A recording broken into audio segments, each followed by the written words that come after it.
محترم بھائیوں اور بہنوں، دین اسلام سے بڑی کوئی نعمت نہیں ہے۔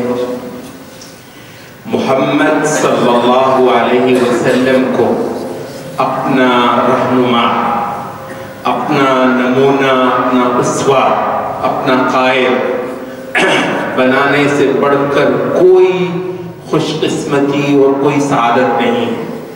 اور اللہ رب العزت کو رب ماننا، اس کی عبادت کرنا، اس ایک کی بڑائی کا دم بھرنا اور اس کے علاوہ سب کو اس کے آگے ہیچ اور پس جاننا، اس سے بڑھ کر انسان کی کوئی خوش قسمتی نہیں ہے۔ یہ 3 نعمتیں ہیں: اللہ کو رب مان لینا، اسلام کو اپنا دین، اپنا دستور، اپنا طریقہ مان لینا، اور محمد صلی اللہ علیہ وسلم کو اپنا رسول، اپنا سرچشمہ ہدایت اور اپنا رہنما مان لینا۔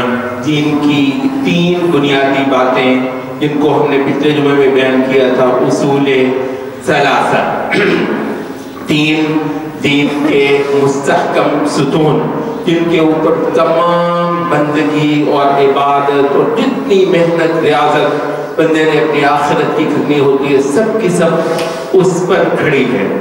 اور اصل جو اجر ہے بھائیوں، جو اصل اجر ہے، جو اصل نیکی کا مول ہے، وہ سب کا سب اس عمل کے حجم پہ نہیں رکھنا ہے کہ عمل کتنا بڑا تھا، کتنے کلو کا یا کتنے من کا تھا، بلکہ اس کے اندر سے جو چیز دیکھی جانی ہے وہ یہ ہے کہ اس میں اللہ کی محبت کتنی بولتی تھی، اس میں محمد صلی اللہ علیہ وسلم کی اطاعت اور فرما برداری اور محمد صلی اللہ علیہ وسلم سے وابستگی اور ان سے چمٹ رہنے کا معنی اس عمل کے اندر سے کتنا بول رہا تھا، اور اللہ کی طرف سے آئے ہوئے دستور اور قانون کی اتباع کا جذبہ کتنا تھا۔ اور یہ وجہ ہے کہ ہمارے اس دین کے اندر وہ جو ایک موروثی رنگ ہوتا ہے کہ ہمارے باپ دادا نے کیا سو ہم نے کیا، اس سے بڑھ کر بھائیوں اس دین اسلام کی بے عزتی کوئی نہیں ہو، اس کی بے توقیری اور اس کی اس کی اہمیت کو کم کرنا، اس سے بڑھ کر اور کچھ نہیں ہوگا کہ سمجھا جائے کہ یہ ایک چلتا چلاتا ایک دین ہے۔ نہیں، یہ حق ہے بھائیو، یہ بالکل اور معنی ہے، یہ حق ہے۔ اگر میرا باپ، یہ تو میرے باپ کی بھی سعادت تھی کہ وہ اس دین کے اوپر پیدا ہوا تھا، یہ تو میری ماں کی بھی سعادت تھی کہ وہ اس دین کے اوپر پیدا ہوئی تھی۔ اگر اللہ نہ کرے کہ وہ اس دین پہ پیدا نہ ہوئے ہوتے تو میں پھر ان کے اس دین کو بالکل چھوڑ کر میں محمد صلی اللہ علیہ وسلم قدم بڑھتا، میں ان کے اس دین کو چھوڑ کر میں ایک اللہ کی عبادت اور بندگی کے لیے اپنے باپ دادا، اپنے برادری، اپنے رسم، اپنے رواج سب کو ختم کر کے تو میں اس کو قبول کرتا۔ یہ ہے مول اس دین کا۔ تو یہ تو خوش قسمتی ہے کہ ہم کو پیدا ہونے کے ساتھ یہ دین ملا، یہ تو سعادت ہے کہ ہم نے ہوش سنبھالا تو ہر طرف اذانوں کی آوازیں آتی تھی، نہ کہیں مندروں کی وہ تھی پوجا تھی، اور نہ کہیں دیویوں کی پوجا تھی، اور نہ کہیں بت رکھے ہوئے تھے۔ الحمدللہ ہم میں سے کتنے ہم خوش قسمت ہیں کہ ہم میں سے بہت ساروں نے ساری عمر کوئی بت نہیں دیکھا ہوگا۔ الحمدللہ اس پہ جتنا رب کا شکر کر سکے، ساری عمر کبھی بت دیکھنے کی نوبت نہیں آئی۔ پوجنا استغفراللہ وہ تو دور کی بات ہے، کہیں تصویروں وغیرہ میں دیکھ لیا ہوگا، کہیں دور دراز کی کسی اس میں دیکھ لیا ہوگا، خبر میں دیکھ لیا ہوگا، نہ ہم نے کبھی بت دیکھے، نہ ہم نے کبھی دیویاں دیکھی، نہ ہم نے کبھی مندر دیکھے۔ ہم نے تو دیکھی مسجدیں، ہم نے تو دیکھی صفیں بنتی ہوئی، ہم نے تو دیکھے لوگوں کو وضو کرتے ہوئے، ہم نے تو لوگوں کو دیکھا یہ حج کے لیے تیاریاں کرتے ہوئے، عمرے کرنے کے لیے تیاریاں کرتے ہوئے. کبھی ہم نے نہیں دیکھا کہ یہ جا رہا ہے فلاں بدھ کے میلے پہ، یہ جا رہا ہے فلاں دیوی کے میلے پہ، اور وہاں پہ اس نے جا کر پرنام کر کے آنا ہے. سو اللہ نے ہمارے ماتھوں کو محفوظ رکھا کہ ہم اس کے سوا اس ماتھے کو کسی کے آگے خاک آلود کریں. یہ ماتھا رگڑا جائے گا، بچھے گا تو ایک اللہ رب العزت کے آگے، ہاں اس کی کیا ساتھ، اس کی کیا ہی بات ہے. یہاں تک کہ آپ دیکھتے ہیں کہ سبحان اللہ، رسول اللہ صلی اللہ علیہ وسلم نے اس بات کو ناپسند فرمایا کہ آج کل تو ہمارے ہاں تو ماشاءاللہ بہت اعلیٰ صفیں، قالین نما صفیں، اور روزانہ اس پہ ویکیوم کلینر پھرتا ہے اور کیا کیا ہوتا ہے. لیکن جب اسلام آیا تھا، آپ کو پتہ ہے یہ اسلام تھا بہت کھرا. اسلام کے لیے لوگ سبحان اللہ باطن بڑا خوبصورت تھا، لیکن ظاہر میں یہ سارا کچھ جو آج ہمارے ہاں ہے وہ ان کے پاس نہیں ہوتا تھا. تو رسول اللہ صلی اللہ علیہ وسلم نے ناپسند فرمایا اس بات کو کہ نماز پڑھتے ہوئے جب آدمی سجدہ کرتا ہے، ماتھا ایک سچے معبود خدا کے آگے رکھتا ہے تو ماتھے کو کچھ تنکے ونکے لگ جاتے ہیں، کچھ مٹی لگ جاتی ہے. یہ جو پرانے انداز کی صفیں تھیں، پرانے انداز کے وہ کھجور ٹاکتا ہے، اس میں بہت کچھ ہوتا تھا. تو جی نماز پڑھتے ہوئے ماتھے کو کوئی تنکے لگ گئے، کوئی مٹی وغیرہ لگ گئی، کوئی گرد و غبار لگ گیا، کوئی توڑی کا تنکا جو ہے وہ لگ گیا ہے. رسول اللہ صلی اللہ علیہ وسلم نے ناپسند فرمایا کہ جب تک آدمی نماز ختم نہ کر لے ان کو جھاڑے بھی نہ، نماز ختم نہ کر لے جب تک ان کو جھاڑے بھی نہ. اور حتیٰ کہ رسول اللہ صلی اللہ علیہ وسلم خود ان کے بارے میں آتا ہے، وہ آپ نے مشہور حدیث سنی ہوگی کہ یہ جو لیلۃ القدر سے متعلق کہ رسول اللہ صلی اللہ علیہ وسلم نے ذکر فرمایا کہ مجھے لیلۃ القدر خواب میں دکھائی گئی. انبیاء کے خواب سچے ہوتے ہیں. تو لیلۃ القدر دکھائی گئی تو اس کی جو نشانی تھی وہ یہ تھی کہ فرمایا کہ میں نے اپنے آپ کو کیچڑ میں سجدہ کرتے ہوئے دیکھا. تو یہ لیلۃ القدر کی نشانی ہے. تو ابی بن کعب رضی اللہ عنہ کہتے ہیں کہ اللہ کی قسم ہم نے دیکھا کہ 27ویں رات کو بارش ہوئی. یہ مدینے کی مسجد نبوی کی چھت پر اس زمانے میں کیسی ہوتی تھی، یہ جو کھجور کی ہوتی ہے نا چھڑیاں، کھجور کے پتے کیسے ہوتے ہیں، یہ ڈال دیے ہوئے تھے، کھجور کاٹ کے اس کے شتیر اور بالے ڈال دیے اور اس کے اوپر کھجور ہی کے پتے جو ہے نا وہ ڈال دیے. اس سے بارش ہوتی تھی تو صحن میں پانی، مسجد کے ہال میں پانی جو ہے وہ ٹپک جاتا تھا. تو کہتے ہیں کہ ہم نے دیکھا رسول اللہ صلی اللہ علیہ وسلم نے فجر کی نماز پڑھائی ہم کو، آپ نے سلام پھیرا اور سلام پھیرنے کے بعد سنت یہ ہوتی ہے کہ امام جو ہے وہ مقتدیوں کی طرف کو رخ کر کے تو بیٹھے. تو کہتے ہیں رسول اللہ نے سلام پھیرا، ہماری طرف کو رخ کیا تو رسول اللہ صلی اللہ علیہ وسلم کا ماتھا جو ہے وہ اس کیچڑ سے لچڑا ہوا تھا. خود رسول اللہ صلی اللہ علیہ وسلم نے نماز کے دوران اس کو صاف نہیں کیا، بعد میں ہی صاف کیا. یہاں تک کہ سبحان اللہ بھائیو، یہ سعادت ایک اللہ کی عبادت، اس کو جو سجدہ ہوا ہے، اس کے حوالے سے علماء نے باقاعدہ ایک باب باندھا ہوا ہے دین میں. وہ کیا ہے؟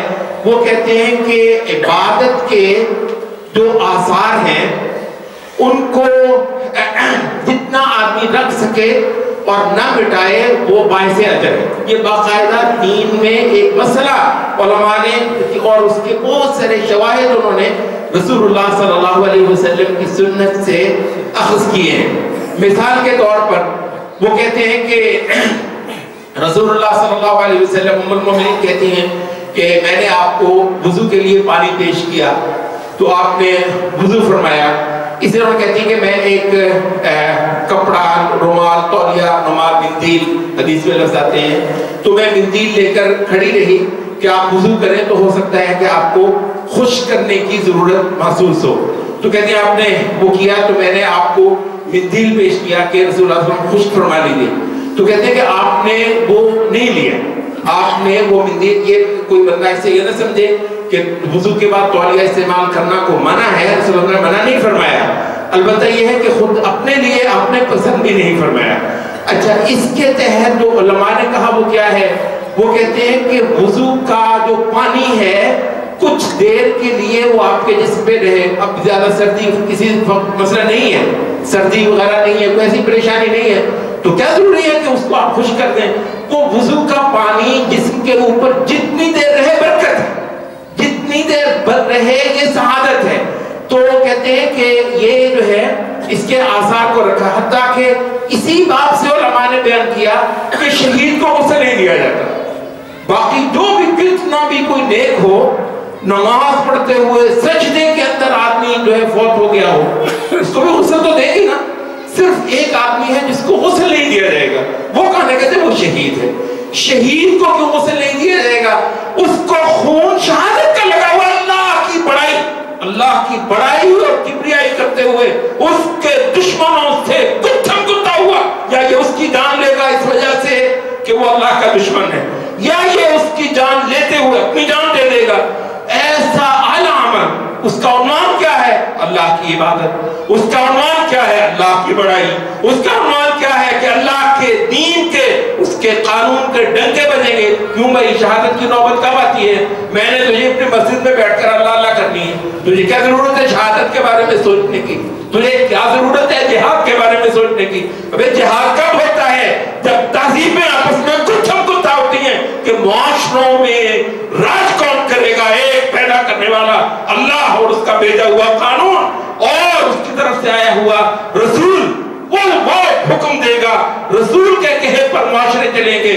اس پہ بڑھ جاتے ہیں معاشرے, اس پہ قومیں ٹکرا جاتی ہیں, کہتے ہیں ہم نہیں مانتی, پھر کہتے ہیں اس تلوار فیصلہ کرے گی, تو تلوار آ جاتی ہے میدان میں, پھر جنگ ہو جاتی ہے اللہ کے لیے. یہ تو بنیادی سبق ہی ہم نے نہیں پڑھے, کسی نے شاید پڑھائی بھی نہیں ہمیں یہ سبق کہ دین اسلام تو وہاں تک جاتا ہے. دین اسلام کب آپ کو صرف اللہ اللہ کروانے پہ اکتفا کروا جاتا ہے. تو ہم جو بات کر رہے تھے کہ عبادت کے آثار جو کسی جسم پہ ہوتے ہیں, انسان کے وجود پر ہوتے ہیں, تو شریعت نے اس کو باقاعدہ پسند فرمایا کہ ان کو دھونا ڈالا جائے, ان کو مٹانا دیا جائے, جتنی دیر یہ رہے اس کو ایک سعادت کے طور پر رکھا جائے. تو کہتے ہیں کہ شہید کو غسل نہ دینے کے پیچھے بھی جو حکمت کار فرما ہے شریعت کی, وہ یہ ہے کہ یہ بندہ اللہ ایک بہت اعلیٰ عبادت کرتے ہوئے یہ اس کا خون بہا ہے, تو اس خون کو ایسے ہی رہنے دو یہاں تک کہ سبحان اللہ, اللہ رب العزت نے یہ کیا مقام رکھا ہے کہ رسول اللہ صلی اللہ علیہ وسلم نے فرمایا کہ شہید قیامت کے روز اٹھ کر آئے گا اللہ کے پاس, اللہ کے ہاں حاضر ہوگا, اور اس کا خون ویسے کہ ویسے بہ رہا ہوگا, اس کا خون ویسے کہ ویسے بہ رہا ہوگا. پوچھا جائے گا کہ کیا کہتے ہیں, تیری خاطر گردن کٹوا کے آیا, تیری خاطر گردن کٹوا کے آیا ہوں. تو اس پر اس کو اللہ رب العزت نوازے گا. تو یہ کیا ہے, کہتے ہیں یہ ہے عبادت کے آثار. ایک سچے خدا کو پوچھنا یہ ایک ایسی اعلیٰ بات ہے. تو کوئی اس کی نشانی, اس کے کچھ اثرات ہوں, ان تک کو باقی رکھنے کا استحباب ہے دین میں, یہ اچھا ہے اور شریعت کو یہ بات پسند ہے. تو بھائیو, یہ ہے دین, یہ ہے سعادت, یہ ہے خوش قسمتی, اس پر خوش ہونا. قل بفضل اللہ وبرحمتہ فبذلک فلیفرحوا هو خیر مما یجمعون. کہو کہ خوش کس بات پہ ہونا ہے؟ خوش کس بات, ٹھیک ہے اللہ نے مجھے اولاد دی ہے, خوشی کی بات پہ خوش ہوتے ہیں. وہی اولاد اللہ ہندو کو بھی دیتا ہے, نعمت تو یہ ہے اس کی, نعمت تو یہ ہے اس کی, لیکن دیکھو یہ نعمت کیسی ہے, یہ سکھ کو بھی دیتا ہے, یہ ہندو کو بھی دیتا ہے, ٹھیک ہے, وہ اس پر اس ایک اللہ کا شکر نہیں کرتا, میں اللہ کا اس پر شکر کرتا ہوں. وہ ظالم بدبخت اس پر شکر کرے گا بھی تو پتہ نہیں کن کن دیویوں کی, کن کن جھوٹے خداؤں کی وہ عبادت, وہ شکر کرے گا. وہ کا جو ہے وہ ان کے لیے احسان, ان کا احسان مند ہوگا, ہم احسان مند ہوں گے کہ اللہ کے ایک اللہ رب العزت کا شکر کریں گے ٹھیک ہے، لیکن یہ جو نعمت ہے یہ تو اللہ نے اس کو بھی دی ہے. مجھے مال دیا اللہ نے، بہت اچھی بات ہے، اس پر اللہ ہی کا شکر ہے. لیکن مال اللہ نے اوروں کو بھی دیا ہے، عیسائیوں کو بھی دیا ہے. یہودی کے پاس کوئی شک ہے اس میں؟ یہودی یہ جو مال ہے یہودی کے پاس ہم سے زیادہ ہے، یہ یہودی کے پاس ہم سے زیادہ ہے. یہاں تک کہ سبحان اللہ، کوئی ایسا نہیں کہ کوئی ہمارے گناہوں کی وجہ سے، خود انبیاء جو ہیں، بہت جو سارے انبیاء جو ہیں ان کو اللہ نے زیادہ مال نہیں دیا. بہت تھوڑے نبی ہیں جن کو اللہ نے بے تحاشا مال دیا. سلیمان علیہ السلام مثلا، داؤد علیہ السلام، ان کو بادشاہ بنایا، ان کو بے تحاشا اقتدار مال وغیرہ دیا. باقی تو بہت سارے انبیاء جو ہیں وہ لمبا چوڑا، خود رسول اللہ صلی اللہ علیہ وسلم، بلکہ آپ فرماتے تھے کہ اللہم احیینی مسکینا واحشرنی مع المساکین، اے اللہ مجھ کو مسکین رکھنا، مجھ کو مسکین رکھنا اور کفاف، بس اس سے گزارا ہو جائے اور کسی کے آگے ہاتھ نہ پھیلانا پڑے، یا اللہ بس اتنا دیتا ہے. رسول اللہ یہ دعا کیا کرتے تھے، یا اللہ مجھے کفاف کا رزق دینا، بس جس سے گزارا ہو جائے اور کسی کے آگے بندے کو شرمندہ نہ ہونا پڑے، ہاتھ نہ پھیلانا پڑے. اور یہی کہتے ہیں مسکینی ہے کہ جس کا گزارا ہو مشکل سے ہو.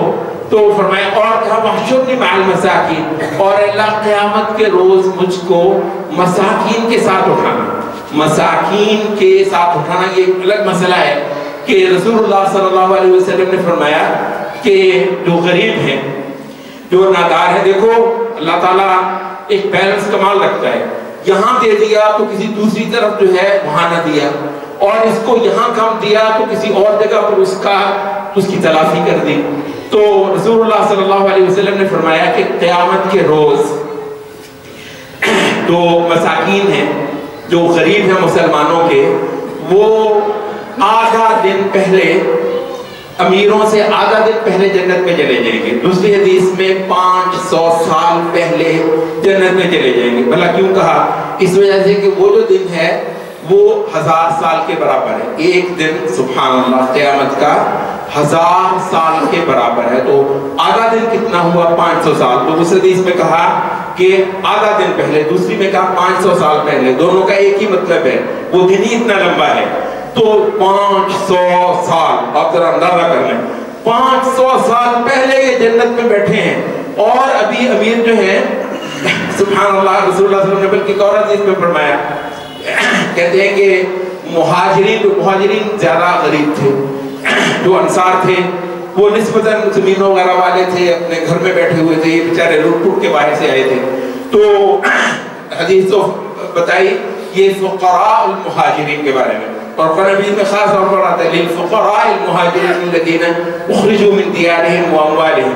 تو فرمایا کہ قیامت کے روز فقراء المہاجرین، یہ جو لٹ پٹ کے اللہ کی خاطر گھر بار چھوڑ کے آئے، تو فرمایا کہ قیامت کے روز جب یہ آئیں گے تو ان کو کھڑا کیا جائے گا اور کہا جائے گا کہ ان کا حساب کرو.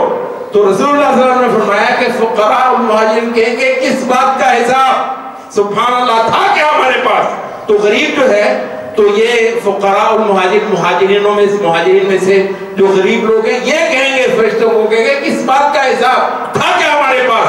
تو یہ دنیا میں کم تھا تو اللہ تعالیٰ نے آخرت میں وہ کہتے ہیں امیروں کو روک لیا اور ان کے حساب میں پورا آدھا دن اور لگ گیا. تو آدھا دن وہ حساب دے رہے ہیں اور ان کو کیونکہ مال نہیں تھا تو ان کو پہلے ہی اللہ تعالیٰ نے جنت میں بھیج دیا. 500 سال پہلے بیٹھے ہوئے جنت میں جا کر یہ مزے کر رہے ہیں. تو بہرحال انبیاء کو اللہ تعالیٰ نے مال زیادہ نہیں دیا.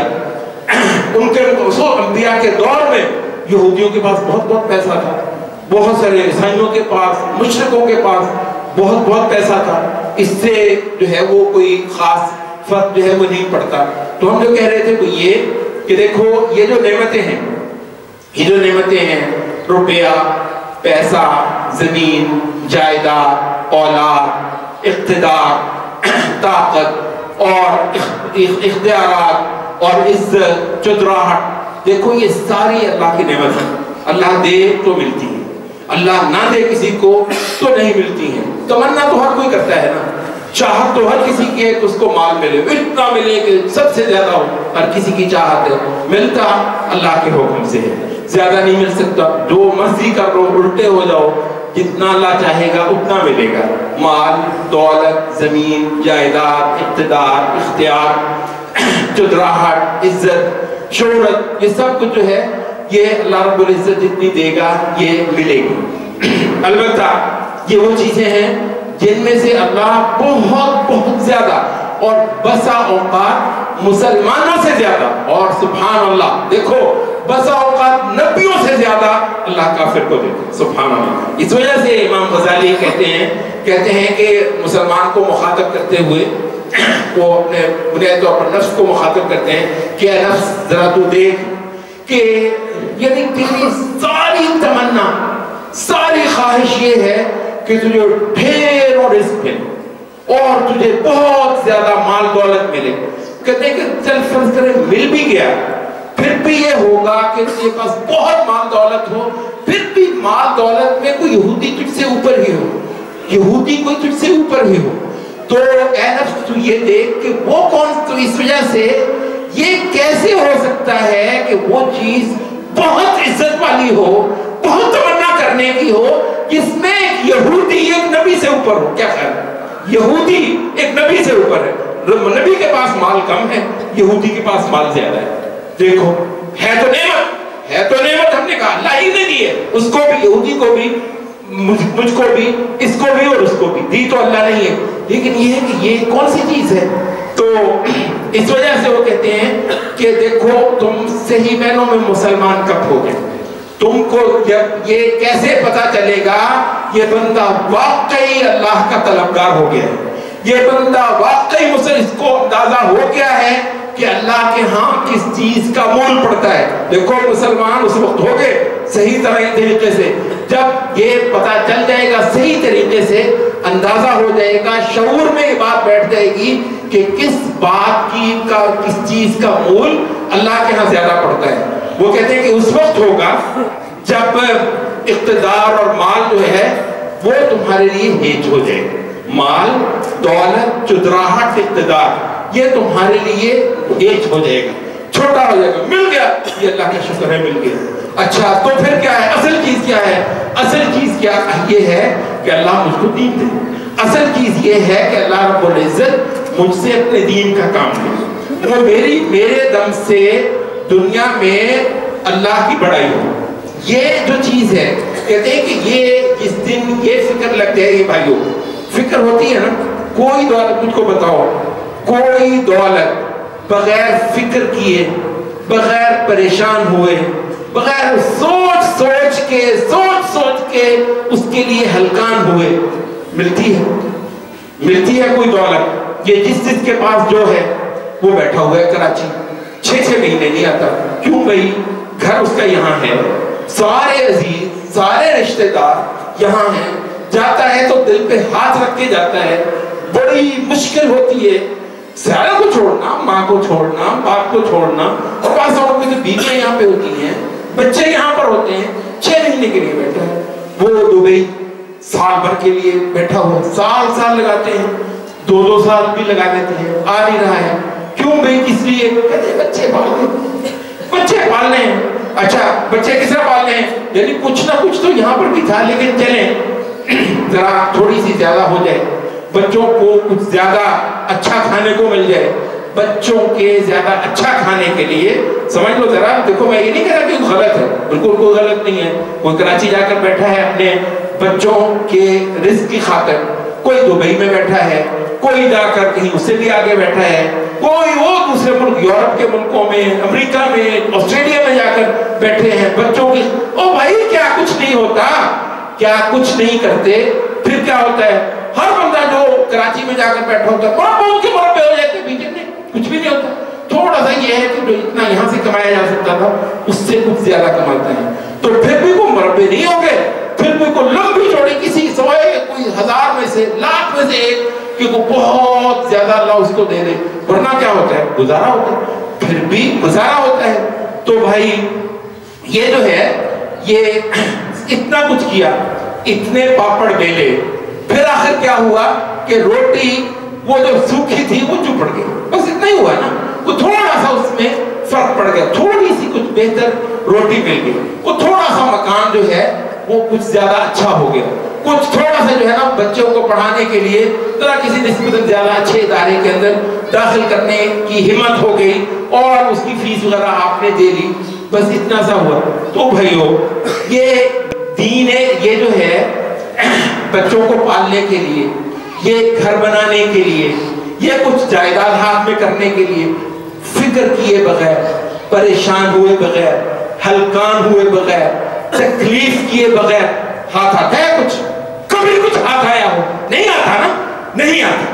کیوں بھئی؟ کس وجہ سے؟ دیکھو ایک موٹا سبق ہے، اس وجہ سے کہ اللہ نے یہ دنیا جو ہے نا یہ عمل کی بنائی ہے، دنیا عمل کی بنائی ہے، کچھ کیے بغیر بالکل کچھ ہاتھ نہیں آتا، کچھ کیے بغیر بالکل کچھ ہاتھ نہیں آتا۔ اچھا تو پھر یہ بات ہے، تو پھر یہ دیکھو کہ ہم نے تو ہونا تھا، ہم تو مسلمان ہوئے تھے، ہم نے کیا کہا تھا؟ اگر دیکھو اس پہ اگر اتفاق نہیں ہے تو پھر چھوڑ دو، ختم کر دو یہ بات۔ لیکن اگر یہ بات صحیح ہے کہ بھئی سب سے بڑی دولت کیا ہے؟ یہ اللہ نے رزق دیا ہے، یہ تو سب سے بڑی دولت، اتفاق ہو گیا نا اس پر؟ اللہ نے پیسہ دیا ہے، بہت اللہ کا شکر ہے، مگر یہ کوئی بہت بڑی بات نہیں، اس میں یہ وہ چیز ہے، دیکھو بڑی اہم بات ہے، اس کو ایک اصولی طور پر سمجھ لو، یہ وہ چیز ہے جس میں ایک یہودی، میں نے کہہ دیا، ایک یہودی نبی سے اوپر ہو سکتا ہے، اس وجہ سے کوئی اس کی حیثیت نہیں ہے۔ خلقان ضرور ہوتے ہیں ہم اس کے لیے، محنت ضرور کرتے ہیں، وہ مہینوں کے مہینے دور کے شہروں اور ملکوں کے اندر ضرور رہتے ہیں اس کاٹ کباڑ کی خاطر، مگر ہم نے کہا اس سے بڑھیا چیز، بڑھیا دولت کی بھی اللہ تعالیٰ نے ہم کو خبر دے رکھی ہوئی ہے اور ہم اس پر ایمان رکھتے ہیں، ہم نے ایمان رکھا ہے اس چیز پر، اس سے بڑھیا دولت، اس سے زیادہ قیمتی چیز۔ اچھا تو اس کا مطلب کیا ہے؟ اس کا مطلب یہ ہے کہ اگر ہم اس چیز کے لیے محنتیں کرتے ہیں، اگر ہم اس چیز کے لیے سفر کرتے ہیں، تو پھر اس اصل دولت کے لیے تو اس سے زیادہ محنت کریں گے نا، زیادہ محنت کریں گے۔ اور جن لوگوں کو اللہ نے مثال بنایا کہ ایمان کی بات کرتے ہو نا، ایمان دیکھ رہے ہیں، ایمان فَإِنْ آمَنُوا بِمِثْلِ مَا آمَنْتُمْ بِهِ فَقَدِ اهْتَدَوْا، یہ اگر فرمایا کہ اگر ایمان لائیں کس طرح، بِمِثْلِ مَا آمَنْتُمْ بِهِ، اے صحابہ تمہاری طرح، تو کہتے اس آیت میں اہل علم نے کہا کہ صحابہ کے ایمان کو نمونہ بنا دیا اس آیت کی روح سے، کو ہم تو نہیں کہہ رہے، بات آیت نے کہہ دیا فَإِنْ آمَنُوا، یہ جو باقی لوگ ہیں، بات اہل کتاب کی ہو رہی ہے، فَإِنْ آمَنُوا، یہ بھی اگر ایمان لے آئیں، بِمِثْلِ مَا آمَنْتُمْ بِهِ، ویسا ایمان جیسا اے صحابہ تم لائے ہو، فَقَدْ اهْتَدَوْا، پھر تو ان کو ہدایت مل گئی۔ تو اس کا مطلب ہے کہ ہدایت تو جو پہلے ایمان والے تھے، جن کو باقاعدہ سند عطا ہوئی ایمان لانے کی آسمان سے، صحابہ بہت خوش قسمت ہیں۔ دیکھو ایک تو یہ ہے نا کہ ہم اسلام لے آئے، یہ ہمارے لیے یہ بھی بہت بڑی بات ہے، ہمیں اللہ نے ہمارے اس باتھے کو محفوظ رکھا کہ کسی دیوی، کسی بت کے آگے کبھی بھی جھکے، خدایا تیرا شکر، ٹھیک ہے، یہ بھی ایک سعادت ہے۔ لیکن صحابہ کو کیا سعادت حاصل ہوئی ہے؟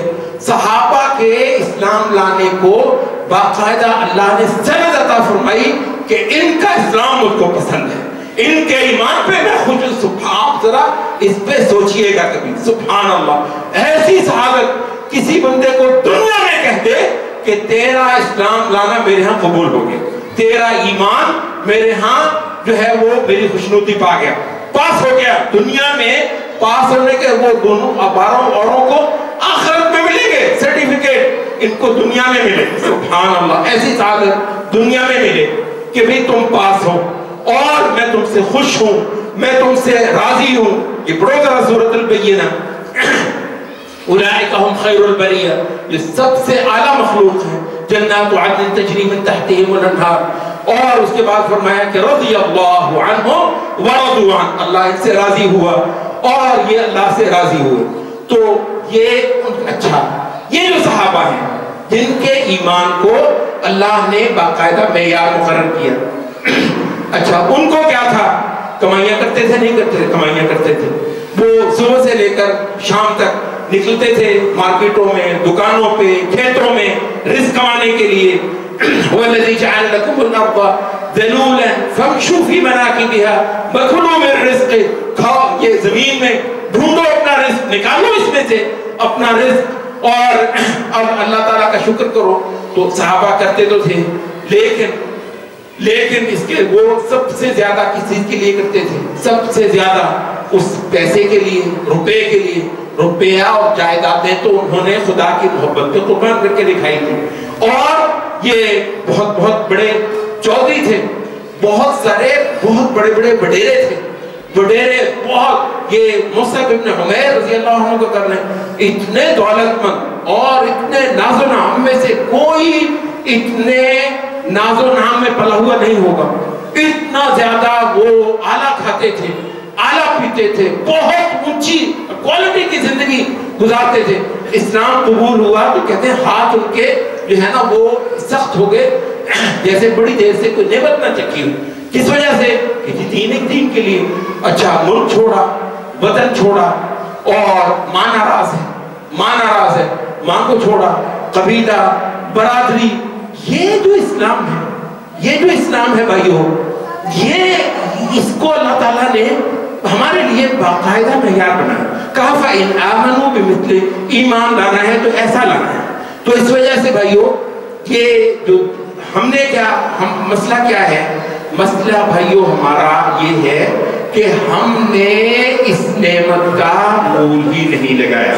دیکھو یہ جب تک اس کو سب سے بڑی اپنی دولت نہ سمجھو گے نا، اللہ کی محبت کو، اللہ پر ایمان لانے کو، اور اس کی عبادت کو، محمد صلی اللہ علیہ وسلم کو اپنا رہنما ماننے کو، اور اسلام کو اپنا دین، دستور، طریقہ ماننے کو، جب تک اس کو اپنے مربوں سے زیادہ بڑی نعمت نہ مانو.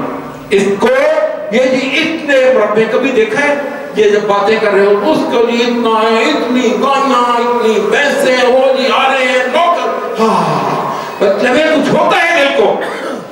میں کہتا ہوں کوئی مسئلہ نہیں. وہ تحبون المال حبا جما، مال کی دولت بھی اللہ نے رکھی ہوئی ہے، کوئی بڑی بات نہیں ہے. بندہ کہہ رہا جی ماشاءاللہ جی اتنی کھارے کی، اتنی کوٹھیاں، اتنا جی. وہ جی شام کو وہ حساب ہوتا ہے، دھونیاں آتی ہیں پوریاں، ماشاءاللہ ٹھیک ہے، اچھی بات ہے. لیکن یہ ہے کہ اس سے بڑی نعمت میں بتا رہا ہے، یہ بیچارہ جاہل ہوگا، ان پڑھ ہوگا، بتا رہا ہے، میں اس کی سن لیتا ہوں، لیکن اسی وقت میں سوچتا ہوں کہ اس سے بھی بڑی کوئی نعمت ہے. دیکھو اس سے بھی بڑی کوئی نعمت ہے. ہاں، اس سے بڑی کیا نعمت ہے؟ اس سے بڑی یہ نعمت ہے کہ بندہ اللہ کی عبادت کرے، بندہ اللہ تعالیٰ کے دین کے لیے پریشان ہو، بندہ حتیٰ کہ اللہ تعالیٰ کے دین کے لیے جان دے دے. اللہ کے لیے یہی مال جو دوسروں کے لیے پتہ نہیں کیا ہے، ہم اس مال کو اللہ کی محبت پر قربان کرتے ہیں. ہم اس برادری کو اللہ کی محبت پر قربان کر دیتے ہیں. یہ چودراہٹ ہم بھی لیتے ہیں، ایسا نہیں کہ ہم پہ کو اللہ نے حرام کی ہوئی. یہ چودراہٹ اللہ دیتا ہے، ہم لیتے ہیں، لیکن ہم اس کو لے کر کیا کرتے ہیں؟ اس بڑی دولت پر. جب اللہ کی بات ہو، جب دین کی بات ہو، پھر کیا ہے؟ پھر اس کو ختم کرنا ہے. اللہ بڑا ہے، اللہ، اور اس کے اصل جو اس کی دین ہے، جو اس نے دینی ہی آخرت میں، جو اس نے دینی ہی. کہتے ہیں کہ دنیا میں دیکھو اللہ کا دم بھرنا، اللہ کو خوش کرنا، اس کو سجدے کرنا، اس کی تسبیحات کرنا، اس کی پاکیاں بیان کرنا، اس کے حلال کو حلال جاننا اور اس کے حرام کو حرام جاننا، یہ سارے کون سے اعمال ہیں؟ کہتے ہیں کہ اللہ تعالیٰ ان اعمال پہ جب نوازنے پہ آئے، ان اعمال کا جو حساب ہے، ان اعمال کی جو جزا ہے، ان کا جو بدلہ ہے، ان کا جو انعام ہے، وہ کہتے ہیں اتنا بڑا ہے، اس قدر بڑا ہے کہ اس چھوٹی سی دنیا میں وہ سما ہی نہیں سکتی. ایک سجدے کا مول اس دنیا میں سما ہی نہیں سکتا.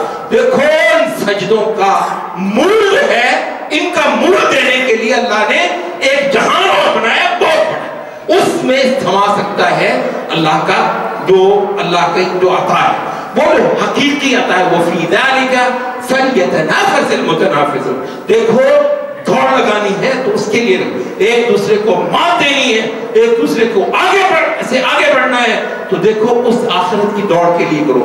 تو اللہ تعالیٰ نے اتنا بڑا رکھا ہوا ہے, تو اس عطا کے لیے کیا کرنا ہے؟ یہ ساری نعمتیں ہیں, ان نعمتوں کے لیے محنت بھی کرنی ہے, ان نعمتوں کے لیے جو کھیچل ہوتی ہے وہ بھی کرنی ہے.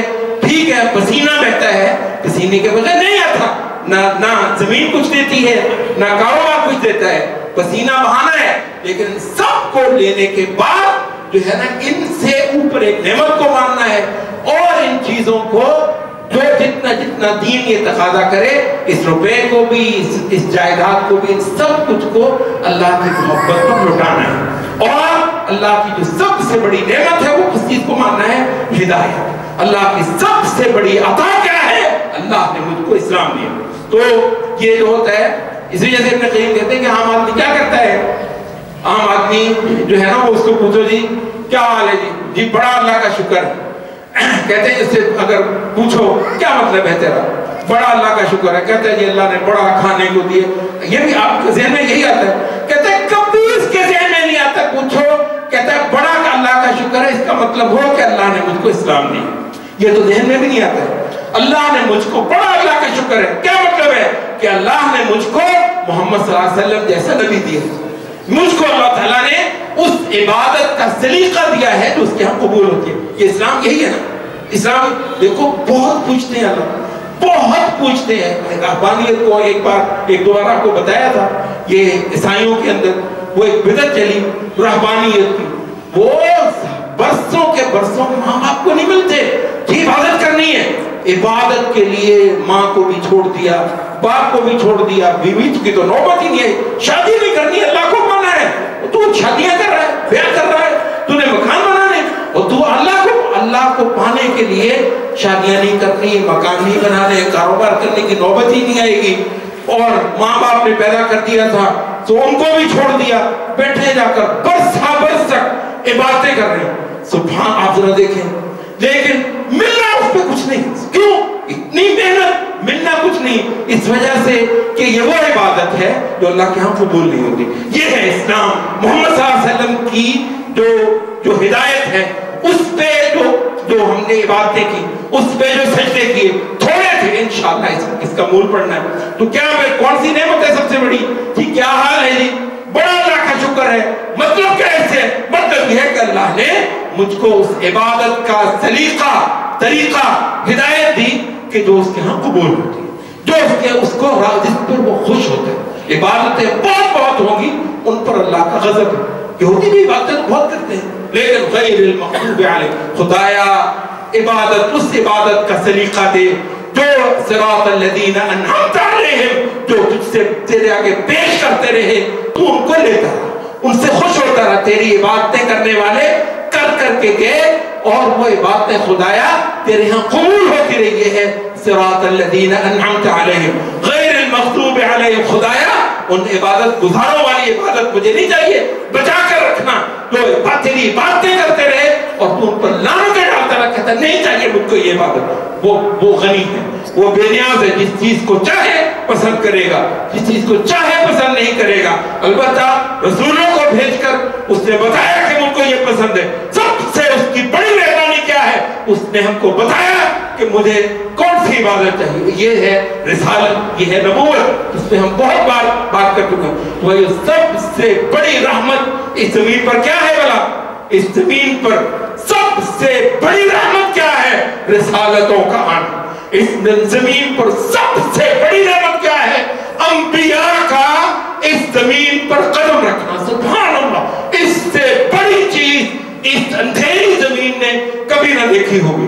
اور پھر یہ نبوت, اس کے بعد سب سے بڑی سعادت کیا ہے؟ اس نبوت کی روشنی اگر کسی کو مل جائے, اس نبوت کی روشنی, یہ نبوت سے پھوٹنے والے جو علوم ہیں, نبوت سے پھوٹنے والا جو نور ہے, جو روشنی ہے, یہ کسی چیز کو مومن کا عمل تو بات کی بات, صرف کسی چیز کو حلال سمجھنا, اس کی وجہ سے کہ نبوت سے اس کو پتا چلا یہ حلال ہے, نبوت سے اس کو پتا چلا یہ حرام ہے. مومن کا صرف کسی چیز کو حرام سمجھنا اس روشنی کے ساتھ جو نبوت سے ملی ہے,